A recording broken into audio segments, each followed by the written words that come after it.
everybody.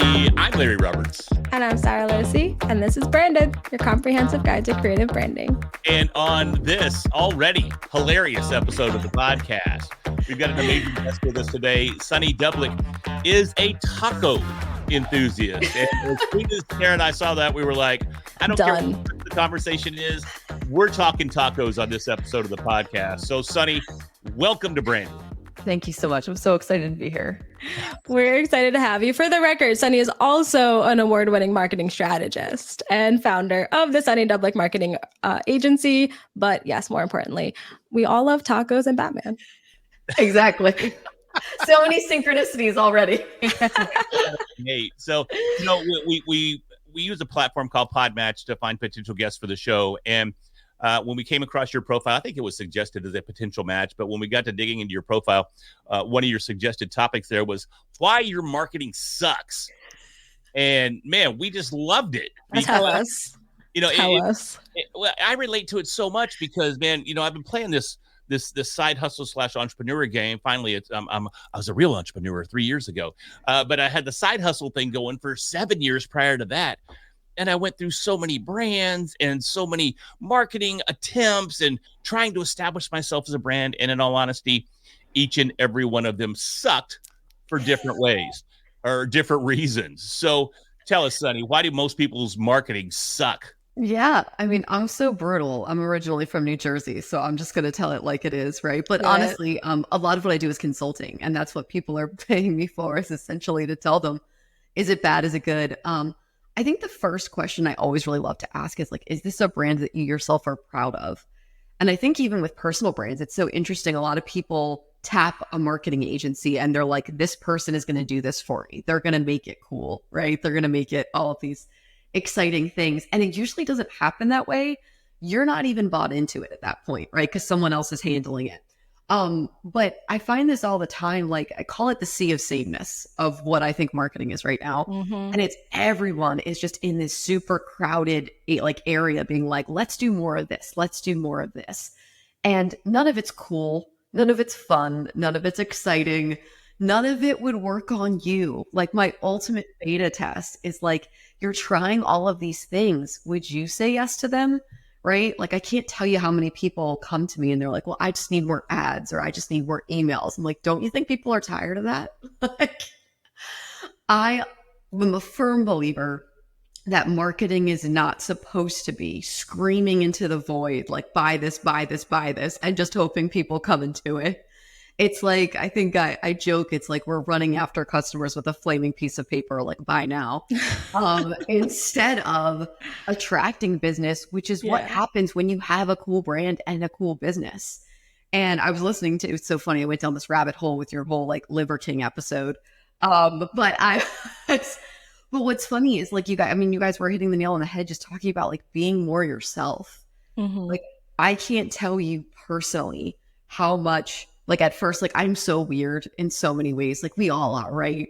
And all of the kind of corporate speak and everything like that it's the life that I live at work, right? Mm-hmm. But like at home, I'm like an anime weirdo and I love to like paint and draw and I'm obsessed with Australian shepherds and like I make goo-goo voices at dogs. Like I'm a weird person. Can we be friends? Yes. The same thing. It's so crazy because I mean I love to draw and paint and create as well. I mean, and we've mentioned this on the podcast. I have an Australian Shepherd mix. Do you? Oh, we need to talk all about them. And I've got a brand new cat. If you can see the back of my hand there, it was a stray, and now she's my cat. It's a crazy thing. But the cat distribution system found him. Even going all the way back to high school, I was an art nerd. My high school class ring, there you go. My high school class ring, you got to swipe it sometimes to get it to go back into focus. I'm with you. But even my high school class ring has art on one side. Yeah. I've been that creative, nerdy kind of guy my entire life. But I've also made the mistake of trying to, instead of embracing that uniqueness and that nerdiness, I try to counter it by doing what I think everybody else thinks is cool. Yeah. Yes. I mean, when I first started, I can't tell you how like boring and generic everything was because I was like, well, this is what people want to hear. And then as time went on, I was like, you know what? Like, I'm a marketer. We're one in however many million right now, even just in the United States. Like, you could throw like, hit like 10 marketers in the process. And I think what I realized is like, I'm not really being who I am, right? Like, I'm being what I think everybody thinks I need to be.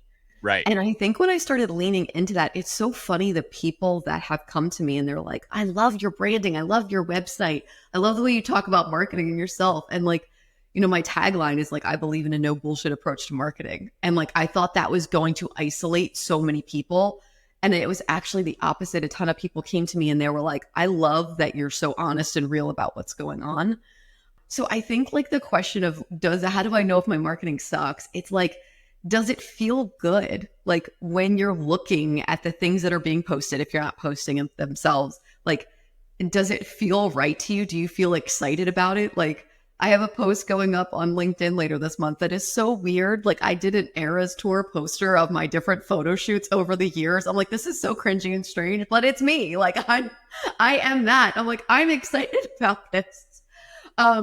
So I think that's part one. And then the second part of it, like I always joke, you can have the best business in the world, but if you don't have customers, you have a hobby, right? So like it needs to also resonate with the people that you want to talk to. And does it?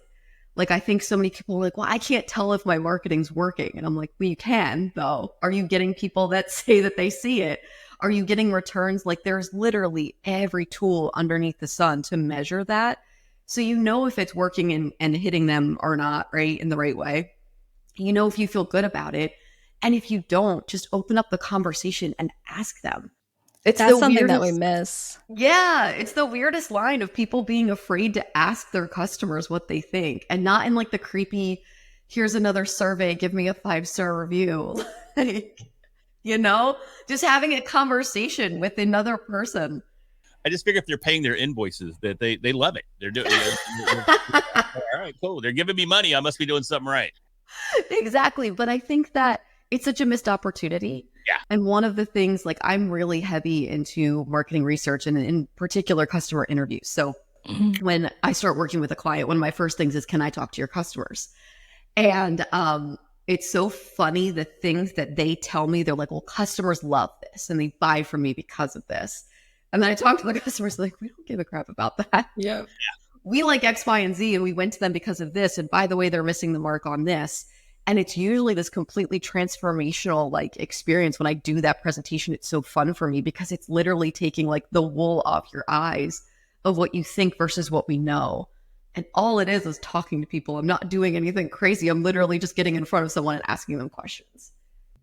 Trust is a huge part of that too. And I know it's like 87 or something % of executives think that their customers trust them, but the actual number is like 27%. Yes. It's so different. And they're not focusing on the reasons why they should be trusted. They're just focusing on sales. Yeah. And it's never going to help. Yes. One of my clients, it's so funny. So they work in the tech space and they're amazing. But they told me all of the crazy cool things that they do. And I was like, cool, prove it. And they're like, well, what do you mean? And I was like, well, like, prove it. Like, what does that look like? Like, give me the proof that this worked that way. And they were like, well, it could do. And I was like, no. Like, people, like, that trust comes from proving your value over and over again. And it comes from showing up and doing more than you should. And I always talk about this in marketing, like value first. Like before they even come in the door, I want them to feel like you've already given them $1,000 worth of information, right? Like, because it makes it an easy sale. And so I think, I've been thinking a ton about this. I just read Deepak Chopra's 7 Laws of Spiritual Success. Okay. It's like 50 pages. I picked it up at Five Below and I was like, this looks like it could be insightful. But one of the things, it talks a lot about like karma and like manifestation and all of these principles we know. But one of the things that like just keeps coming up for me is like, we draw such a hard line between work and personal life that it's like, well, this is my business life. And then this is who I am at home. And I'm not saying like there's reasons why those boundaries exist, but I'm saying that like, if we acted in accordance with who we were personally at business, I think branding and marketing would be a lot easier. Instead of just pushing crap out into the universe and being like, hoping someone sees it, hoping someone buys, acting like I want to understand these people better. Like, let's say you're a new brand starting out, like you have 30 Instagram followers. Why not start writing them and just seeing what they're interested in, what they like about your brand, what they think is missing, right? Like, I think there's so much ego involved in business where if you think about it from a personal perspective, you could never walk around like brands do, right? The level of just high level narcissism and ego that we swing around of we're the best, we're the best, we're the best. No one wants to hear it. You know, it's coming down to earth and being human. And I think that's what works. You know, but I think at the same time, it's a little scary though. And I see this more often than not. Then people, they either post the same crap that everybody else posts. They have the inspirational quote card or whatever it may be. And then they hit you with a value bomb of some sort, or they post nothing. Yeah. Because, and you mentioned ego, which definitely rang true to me. But at the same time, there's that fear of that acceptance. And so many people don't take the necessary action to get their brand out because they're afraid of that rejection. They're afraid of people actually seeing their personality and go, well, I'm sure they love my brand, but they're not going to love me. Yeah. Yeah. I have a friend who has a shirt down here, which I love. It says not for everyone. And I just love it because that's as cheesy as that is, like, it's good when people don't like you because it's a reaction. Like, they're not for you then. You know, like I talk about this a lot with, sorry, my camera's going a little haywire. This is a recent Amazon purchase. But I talk about this a lot that like, I think sometimes people are so keen to please. Like it was just like what we were talking about. Like I was writing and doing all of my personal marketing for everyone else. And I took myself out of that equation. And that's where the miss is because people want to feel like they can relate to you. You know, the brands, like I always ask when people come to me and they tell me what they want and what they're looking for. One of my first questions is like, can you start telling me some of the brands that are aspirational to you and that you love? And then I start asking, like, do you feel like you're marketing in accordance with the things that those brands do? Like everyone's always going to say Apple. I'm an Android user, which is a bone of contention with so many people. Oh, and well, thanks for coming today. We appreciate it. We'll talk to you next week. Yeah. My boyfriend literally was like, when I saw your text message come up green, I was like, I don't know about this. It's green, but it's a red flag. Yeah. Almost didn't have a relationship because of it. But no, I just think like it's so very important to like lean into like what it is that you are. And like, you know, I have a really good friend down here who's a realtor. And she's like all the tattoos, like super spunky and like real estate. You think of the woman with like the headshot with like the arms crossed. And she's leaned so far into her brand. She has this like really awesome like sketch of her as like kind of the old school like 50s, 60s sketches and everything like that she uses art. And everything. Yeah. And it's like people love it and people resonate with her because she's showing who she really is. And again, it's not for everybody and that's okay. It shouldn't be. And the people that don't like you, it's like, I mean, I can't tell you how much rejection I've faced because people want that more corporate person. And I've learned that that's a good thing because it's like, I probably wouldn't enjoy working with them anyway. Yeah, there's enough people to go around that you don't need to appeal to every single person. Yeah, yeah. And like just have fun. But it's like such a middle school kindergarten advice, like be you. You know? But again, it's just so hard. And I think I still fall prey to it today, although I do cherish dearly the first piece of hate that I got online where someone said Larry Roberts is a fraud. Discuss. I was like, yes, this works. I made it. This is amazing. No one discussed though. Yeah, nobody discussed. So I don't know if that was I should go back and add some comments. They didn't care, or I'm not a fraud. I don't know, but that was still just the coolest thing ever was to see that comment. I was like, this is great. All press is good press, right? You betcha. It's amazing. But to counter that at the same time, you know, Sarah and I still love the fact that we've had people email in and go, don't try to formalize your show. Mm-hmm. Yeah. About how we cut out some of the bloopers and we cut out some of our banter and we have people that email us say, don't do that. That's that human element. That's that realness that allows us to listen and relate to what you're saying. Yeah. It's like that question of like, why are we all trying so hard to be something that we're not? Sure. And you can see that so clearly, especially with personal brands, but also with like some of the major brands. Like, I think the success of like Patagonia's, for example, you have now all these outdoor companies that are like, we stand for something. It's like, but do you? Oh, you do? I don't know if you're a bridesmaid's fan, but like. But and I make that mistake all the time, or I have, and I try not to now. And I'm not going to say that I don't. But I mean, I look at the big influencers that are out there, the mostly male influencers, but I look at some female influencers too. But I relate to the male influencers a little bit more, like the Gary V's and the Alex Hormozis and the Grant Cardones and all these figures that are very I can't think of the word off the top of my head. Shocking. They're very, what do you call it when something polarizing? Polarizing. That's the word. These look, see the actual writer between comes up with the word. But yeah, they're all polarizing entities. And I go, well, they're polarizing and they get all these views and they get all this success and they're making all this money. So I better be polarizing too. And I did it so much so that I've got another podcast that I'm recording now, and I'm going to release the whole season when it comes 10 episodes all at once. And it's a very localized podcast for Dallas-Fort Worth business builders. And I recorded the first, and I've been working on this for, how long has it been, Sarah? About a year? Yeah. Probably a year. We've got 6 episodes in the can. I got 4 more to go. But about a year ago, I recorded in studio this intro to the show.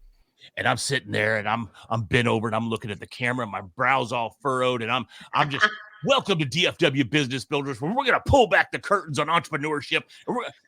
I was so mad for like 3.5 minutes of this intro. And then we start re-record. I had to, things got busy. I had to put it on the back burner, and I went and watched it, I don't know, a month or so ago. I'm like, dude, what am I so pissed about? So we had to go back in studio and just record me being normal, just being a cat. But I was trying so hard to be that polarizing influencer in Dallas. And I was like, this is ridiculous. I feel like we're all just trying to do the thing that we see people doing because we assume if they're doing it, it's the thing to do. Yeah. And like you said before, the sea of sameness, we talk about that a lot when it comes to event marketing and like the expo halls. Yeah. Because we walk through expo halls and it's just table with banner and pens and maybe some candy and some other little tchotchke with a logo on it that you're going to throw out and just cause a whole nother landfill. Yeah. And there's nothing. There's no connection. There's nothing different. There's nothing that stands out. So every time we do something like a booth, we always try to do something different. Yeah. And something that we know that the audience of that event is going to connect with, and something that we feel is just fun and very us. So we did an event that was like a older female audience, and we turned our expo hall booth into a friendship bracelet making station. Oh my God, I love that. It was so much fun. And it's not just grab a pen and run. It's you got to sit here. I brought chairs from home that were comfy. Yeah. And you have to sit there and make a bracelet. And that gives me time to talk to you about what you do and how you do it and what your pain points are. I love that. And then for PodFest, where it's like a very kind of fun, almost like the whole conference is a party vibe, we turned our whole booth into a light up photo booth with an 8-foot inflatable backdrop, all these lights, balloons, instruments, glasses, all this fun stuff. But to get your photo, you give us your email. So people were coming over just because they wanted their photo. And then the photos come out with our logo on them. They forgot to take pictures of themselves the whole time. So they're sharing the photo with our logo, and we're getting all of this additional marketing. Yeah. And it's just such simple ideas. Yep. Like the bracelet making station cost me like $100 in like beads and string. And they got to put their own brand on a bracelet, and they loved it. They were making them for their kids, their grandkids. They were coming back 5 times. Yeah. It cost me $100. Yeah. Well, you did like the most awesome thing, which is you put yourself in the position of like, what would make me stop? Mm-hmm. And like, that's really all it takes. Like sometimes I think people think they need to pay marketers like a ridiculous amount of money for all these things. And it's just like, just put yourself in the position of what works for you, because oftentimes you're your own ideal customer. So it's like, what would make you stop?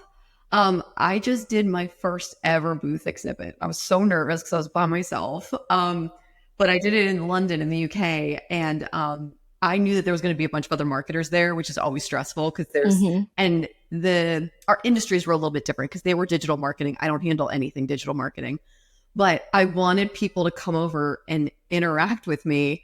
So I built an entire whiteboard on one side of the booth, like half of it, and I had these stickies, and I asked everybody what they thought the world's best brands were. And it was such a great conversation starter. And I would put them on there, and then I would tally them up at the end of every day. And people would come back around. They're like, oh, I'm curious what other people said. But it was such a good, like, hey, I don't focus on, because people think marketing, they think ads. You know what I mean? They think social media. And I would start talking to them like, no, this is how you build a brand that is worth noticing and talking about. And like, what do you love about this brand? And by the way, what do you do? And it was such a great intro. And like, I wanted the booth to feel interactive, like you were talking about. Like, I didn't want people to just walk up and take some flyers and like, they're never going to talk to me, you know? Yeah, that flyer's going in the trash. So most likely it's going in the trash. Yeah. I even apologize. I'm like, I'm sorry. I'm literally just here because you have umbrellas. I'm taking an umbrella and going. Yes. Like, it was raining that day and you had umbrellas. I don't care what you do. I just don't want to get wet. I had a guy get mad at me because he had these like cute little octopus stuffed animals that was like their logo. And I said, hey, can I grab one of these for my nephew? And he was like, are you interested in like, it was like fintech or something. I was like, no. And he was like giving me the weird look, and I just took it and ran because I was like, I'm not interested in fintech. I'm interested in octopuses. Yeah, exactly. My nephew read the room. Love this. Yeah.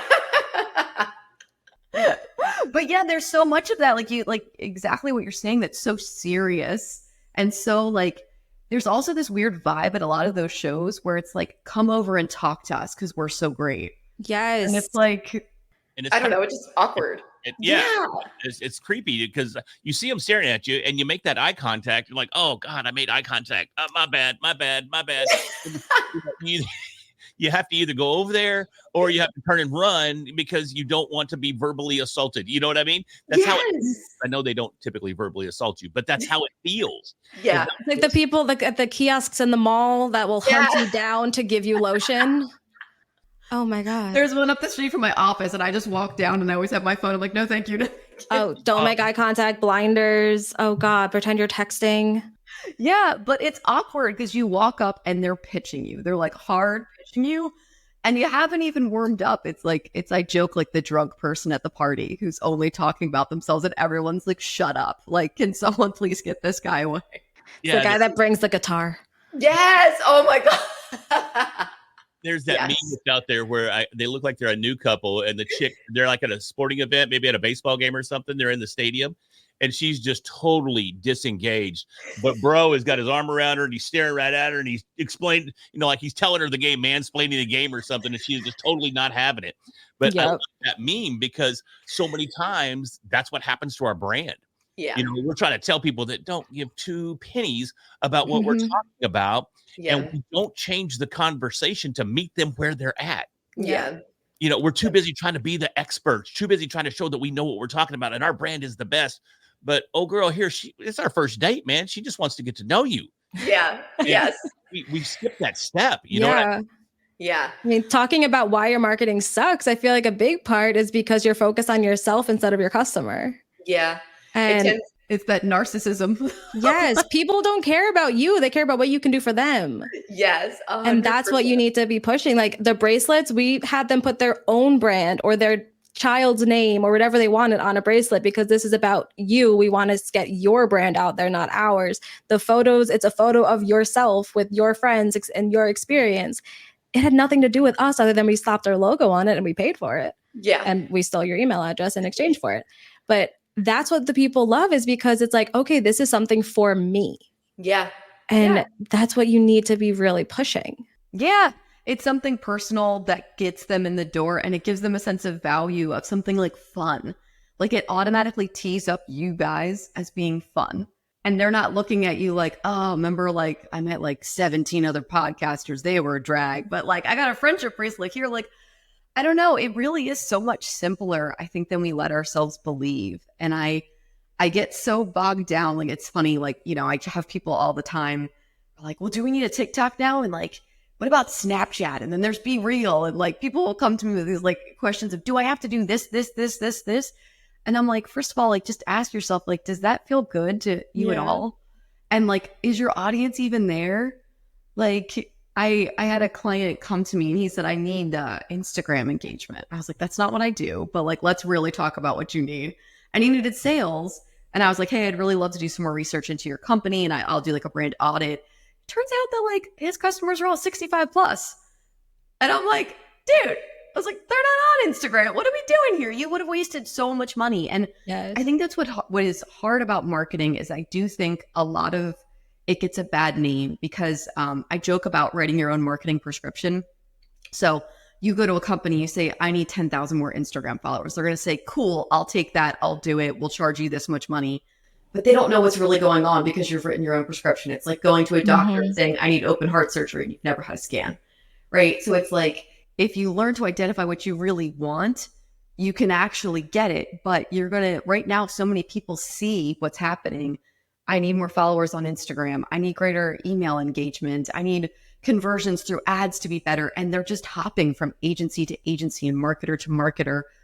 Like it's the definition of insanity, right? Repeating the same thing, expecting different results. And it's like, if you learn to identify what it is you're really looking for and need, it just makes it so much easier on everyone. Yeah. And I feel like a lot of the metrics that they're looking at are vanity metrics. Yes. Like you don't need 10,000 followers. You need like 1,000 followers that actually care about what you're doing and want to buy from you. Yes. Like all 10,000 followers, if they're not active, all that gives you is being able to say, I have 10,000 followers. Exactly. And it's for like an outside person, I can understand it if you don't understand the market, because I can't tell you how many people will come to me like, well, I need SEO and this is $2,000 a month, but I just need it because they told me I need it and I need to be at the top page of Google. And some of it, you just have to realize you're never going to be. Yeah. Like, you know, me as a marketer, like in the US, you know what I mean? I'm never going to be on page 1 and I'm okay with that. Charleston, I might be a little bit, you know, it's a little easier, but there are some things that just aren't doable that people will promise you the moon, the sun, and the stars. It's like sifting through like, what do I really need? You know, what do I really want? What do I really need? How do we help people find that though? Because I mean, even me 10 years in, I still go, well, do I really need that? What do I really need? Yeah. And we still struggle with it. And I mean, we have a podcast about branding, but at the same time, we still go through the same struggles. Yeah. How can people find out what they need? Sure. I think first and foremost, I always like to make a list for people of what works and what doesn't work. Because you've tried a certain number of things, right? And it doesn't mean that the didn't work list isn't applicable in some way. But like, it might just be that you weren't doing it the right way or optimizing the right way. But like, I'm really curious of like, say your main strategy is events and you've gone to 15 events a year and you've gotten like 1 sale from it, something's up, right? So it's like, I like to go through the process of like what's been done and what's good and what's bad. Close to home. I'm sorry, Sonny. I was laughing, but I wasn't laughing at it. I was laughing out of embarrassment. So I was like, that's okay. But I have no idea what's going on here. So, yeah. But it's maybe that's not the right medium. So one of the things that I'm really passionate about, the process I work with clients always starts with research. So it's everything that they've done marketing wise. Like I do an audit of their brand. I talk to their customers. I talk to people internally, their C-suite, right? Different employees at different like phases and places in the organization. And then from there, I come to them with a strategy, which is all of like the bedrock of what it is your brand does. And then the next part is a marketing plan, because that makes it actionable. And what I hate is that traditionally we're trained to think we need an agency and they're going to give us, again, it's like the big 3. It's like ads, emails, and social. And people think that's it. Like the sleeping giant here always, and I always talk about this, is like, we're always missing referrals. Like we're never talking about loyalty, referrals, upselling. Like the low hanging fruit is something no one ever talks about, right? And it's so true, because the key to being great at anything and being successful is doing awesome work and having people tell people about it. Like that in its essence is just, my business honestly has grown so much just based off of people telling other people about me. And 9 times out of 10, when it's a random person, it's not as great of a fit, because those people are like, this is what Sunny can do for you, that kind of thing. But the when I design a marketing plan, it's based all around what I know about their customers because I've talked to them. So for example, if you're going to these 15 trade shows, I always ask customers, like, which one, like, have you like attended any of these? What are your thoughts on these? Sometimes they're like, this is a dinosaur. We wouldn't go to that anymore. We're going here now, or we're taking things online, or now we're listening to podcasts. Like, I think sometimes it's like making sure, you have the finger on the pulse of like, where are they and what excites them, right? And it's like, it's just taking it backwards to like getting inside of their mind and what's working. But there's so many cool things that we can do that we don't even think about, like grassroots things, right? Like, I see these all the time. Like, I'm always on the lookout. I think it was Maybelline in London on top of subways. They had like the eyelashes like above the lights as a way to promote their new subway line. But like, it's fun and it's kitschy and you remember it, right? I ask friends all the time if they have marketing ads that they remember to tell me, because I'm always curious. And someone was telling me there was a subway bus ad, and it was like, it was a 1-star review for a book, and it was of the Bible, and it said, would never recommend or read Satan. And it was like, it was for a church. And I was like, that's hysterical. Yeah. And it's so different. And you think about that, right? So it's like, again, I think we pigeonhole ourselves into here's the 3 or 4 things that we know we can do. We'll take them to an agency. They'll execute them for us instead of, right? Are there ways to make things like you were talking about the friendship bracelet station and like the photo booth? And like, that's the out of the box thinking. And I think that's what being a good marketer is. Funny, those were my ideas. Both of those. He was so against them. He thought the friendship bracelet was the dumbest. We had to make an entire episode dedicated to him apologizing for how much he resisted. I hated it. Oh my God. He's like, this is the dumbest thing I've ever heard. How did I end up in business with you? I hated it. But it works. You can't argue with it. Still talking about it. Last event we went to, they're like, oh, you're the friendship bracelet people. What are you doing this time? Yeah, no, they love it. I'm curious though, because you talk about referrals. Yeah. How do you ask for referrals, or do they just come? All the time. I'm always asking for referrals. And I guess you could say it depends. Like when I am busy as all hell, I'm not like, hey, can you give me more work? But especially when projects are at the point where I feel like I've proved enough value that they understand what I do, right? Because I hate nothing more than when you just start working with someone and they're like, give us a 5-star review, give us a referral, like all of this. And I'm like, I just met you.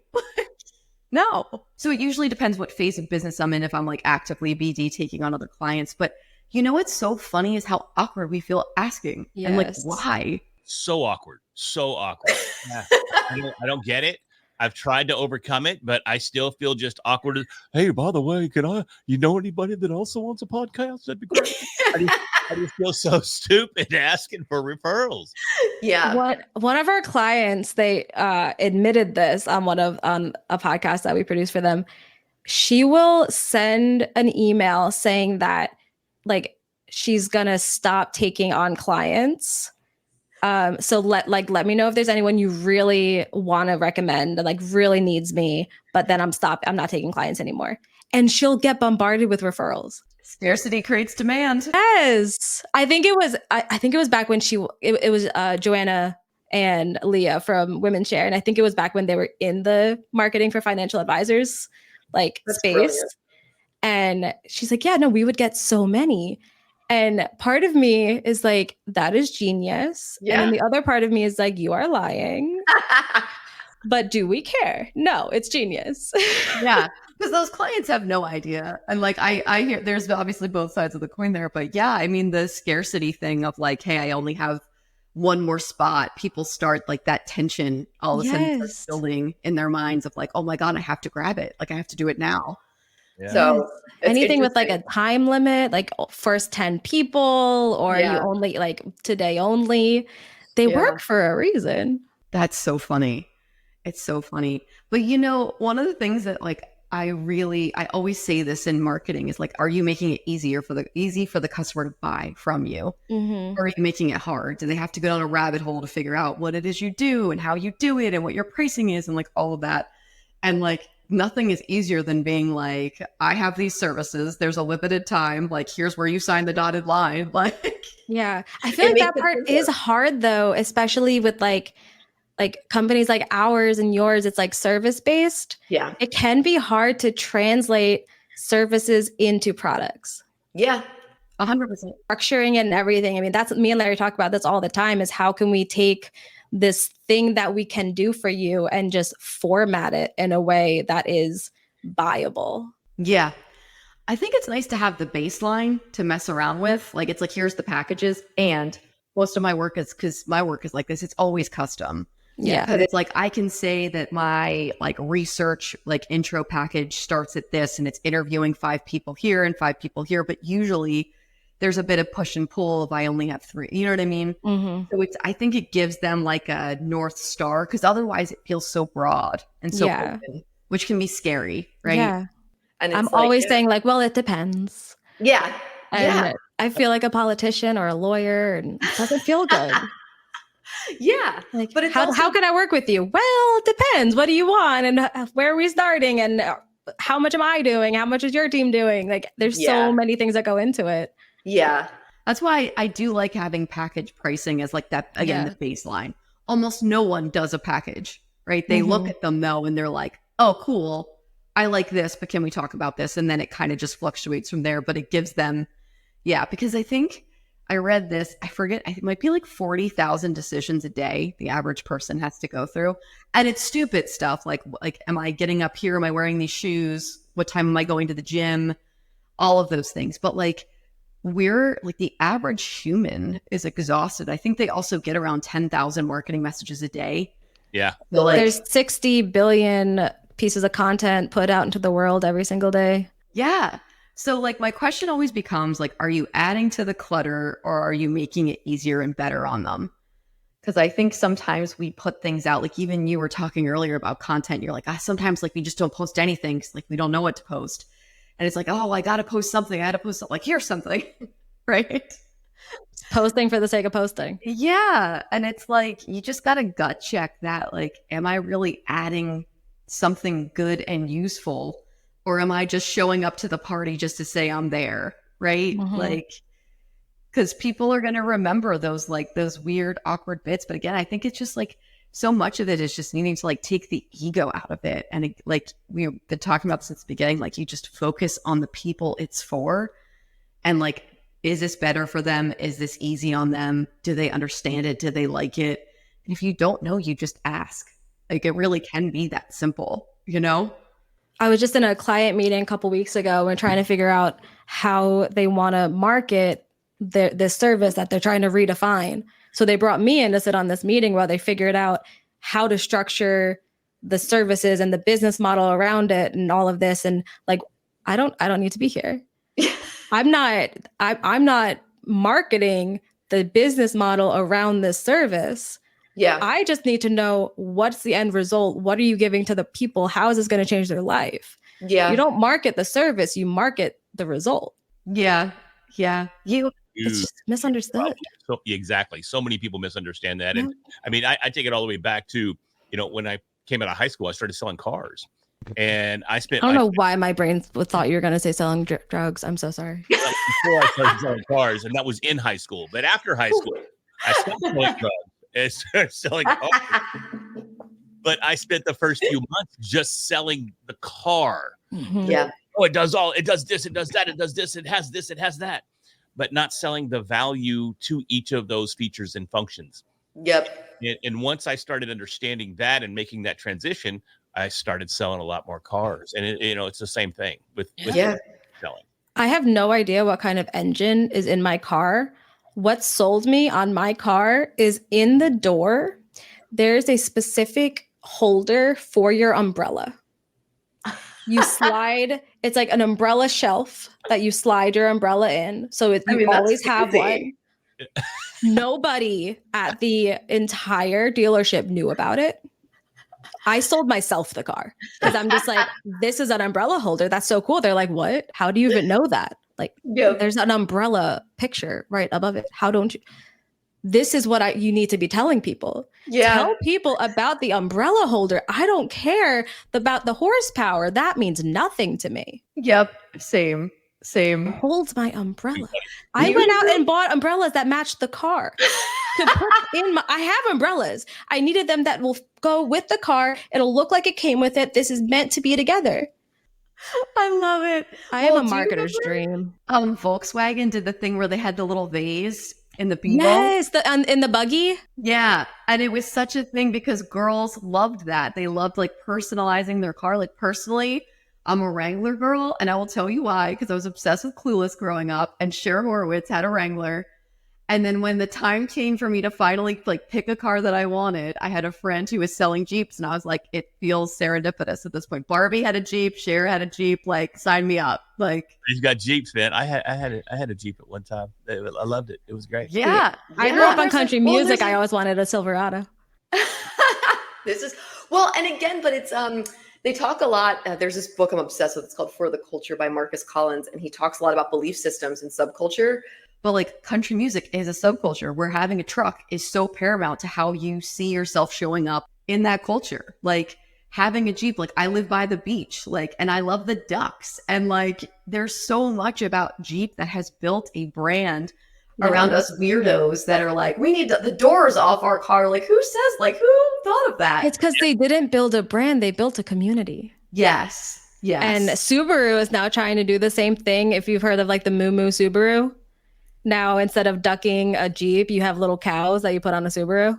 I have not heard that. I haven't heard of that one. Yeah, Moo Moo Subaru. I don't know if Subaru came up with it or someone else did, but they're building a community. They want people that will just become brand evangelists because they turn their product into something intrinsic in their life. Yeah. Like Jeep owners are a different breed. Yeah. There are people and then there are Jeep owners. Or strange. It's like vegans. It's like if they have a Jeep, they will tell you. Yes. My best friend's vegan. I'm not saying that to be mean, but it's like they will tell you. You will know. Yep. Best friend vegan, like that gives you a pass. It's like everyone knows. So actually, funny. my best friend is both vegan and drives a Jeep. So I read this super awesome case study about Wranglers because obviously, but there was this gentleman who did a marketing research experiment about them because they were actually thinking about their sales were way down on the Wrangler and they were trying to make it more like every other American SUV because they thought that's what people wanted. And he does these fascinating experiments. It's like 5 hours long and he just talks to people the whole time. And then they wind up telling them all these life stories. But people loved Jeep. Like they had a code word for it is what his whole premise is based on called the culture code. But they associate it with the word horse. Because they were like, we associate with riding out into the West. Like, it's almost like being on a horse. You got the doors off, the top off, like freedom. Like we think as Jeep owners, we want more freedom. So he's responsible for them going back to the circular headlights. Because I don't know if you remember, but for a while they were square because they were trying to make them blend in. And essentially all of his research, he went back to Chrysler and he was like, no, set this apart. Make this for the people that are the adventurous. I need the 4-wheel drive. I want to go up a mountain. I'm like the people that would rather be on a horse if they could be. And I thought that was fascinating. Jeep has done so much research with their marketing. I think it was the Renegade when it came out, which I'm pretty sure flopped. But when it came out, they beta tested the commercial for it. And it was like the truck is driving and there's explosions and all of this. And they tracked where people's eyes were going and planted the explosions based on eye movements. That's so cool. The last episode we were doing was all about like psychology behind some like branding and all of this stuff. So I'm rabbit holed and yes, it's fascinating. It's so cool. My degrees are in advertising and psychology. That's a dangerous combination there. It takes people a minute. They're like, why would you do both of those? I'm like, think about it. Yep. I know how you think. I can sell you anything. It's so interesting. Steve does a great job at everything. Yeah. Except for building cars. That part's a little sketchy. That part's iffy. But other than that, their branding and marketing is on point. You talked about that 5-hour research that gentleman did, and we could turn this into a 5-hour podcast episode, but we should probably go ahead and wrap this thing up. So, Sonny, I think it's been an amazing conversation. Had a lot of good insight, had a lot of fun, and that's what we love doing here at Branding. I don't even know what the name of the show is, but we love having a ton of fun on each and every episode. So I want to say thank you for coming out. Also, where can people reach out and find you and learn more about you and how they can make sure that their marketing's not bullshit? Awesome.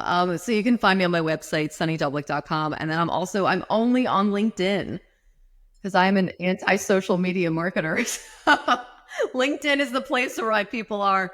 And that's where I post the most. So Cool deal. Well, Sunny, I know I got a lot of value out of this episode. I'm going to guess Sarah did as well. And also a new best friend. Yes. Friends. Aussie owners unite.